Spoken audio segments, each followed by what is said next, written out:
കഴിഞ്ഞ ദിവസം അഫ്ഗാനിസ്ഥാനിലേക്ക് കടന്നുകയറി കനത്ത വ്യോമാക്രമണം നടത്തിയ പാകിസ്ഥാന് കനത്ത തിരിച്ചടി തന്നെ ഇന്നലെ മുതൽ അഫ്ഗാൻ സേന നൽകി തുടങ്ങിയിട്ടുണ്ട്. ഇപ്പോൾ അത് കൂടുതൽ ശക്തമായിരിക്കുന്നു എന്നുള്ളതാണ് പുറത്തുവരുന്ന വിവരം.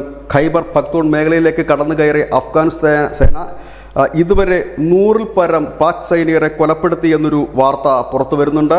അഫ്ഗാനിസ്ഥാൻ ഏതായാലും പാകിസ്ഥാനിൽ ആക്രമണം നടത്തിയ വിവരം ഔദ്യോഗികമായി തന്നെ സ്ഥിരീകരിക്കുന്നുണ്ട്. അവർ പറയുന്നത് പാകിസ്ഥാനിൽ പ്രവർത്തിക്കുന്ന ചില ഭീകര കേന്ദ്രങ്ങൾക്ക് നേരെയാണ് ഞങ്ങൾ ആക്രമണം നടത്തുന്നതെന്നാണ്. പക്ഷേ കൊല്ലപ്പെട്ടവരിലേറെയും സൈനികരാണ്. 100-ൽ പരം സൈനികർ കൊല്ലപ്പെട്ടു എന്ന് ബ്ലിറ്റ്സ് അടക്കമുള്ള അന്തർദേശീയ മാധ്യമങ്ങൾ റിപ്പോർട്ട് ചെയ്യുന്നു. ഒപ്പം തന്നെ കാബൂൾ പത്രമായ ടോളോ പറയുന്നത് പക്ത്യ പ്രവിശ്യയിലെ ദണ്ഡി പട്ടാൻ പ്രദേശത്തു നിന്നും പാകിസ്ഥാൻ മിസൈൽ ആക്രമണം അഫ്ഗാൻ നേരെ നടത്തി. അതിൽ 8ഓളം പേർ കൊല്ലപ്പെട്ടു എന്നൊരു വാർത്ത കൂടി വരുന്നുണ്ട്. ഏതായാലും അതിർത്തിയിൽ അതിശക്തമായ രീതിയിലുള്ള പോരാട്ടവും യുദ്ധവുമാണ്. പാകിസ്ഥാനിലെ മണ്ണിലേക്ക് അഫ്ഗാൻ സേന കടന്നു കയറി കഴിഞ്ഞിരിക്കുന്നു. ബോസ്റ്റ് പ്രവിശ്യയിലെ അലിഷർ ജില്ലയിൽ ഒക്കെ ഉള്ള ജനങ്ങൾ പലായനം ആരംഭിച്ചിരിക്കുന്നു.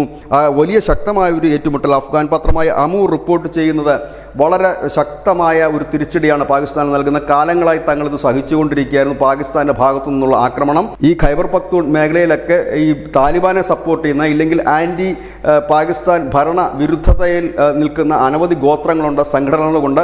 ഇവരുടെ എല്ലാം കൂടി സഹായം കൊണ്ടാകണം ഒരുപക്ഷെ അഫ്ഗാൻ സേന വളരെ എളുപ്പത്തിലേക്ക് കടന്നു കയറാൻ കഴിഞ്ഞത്.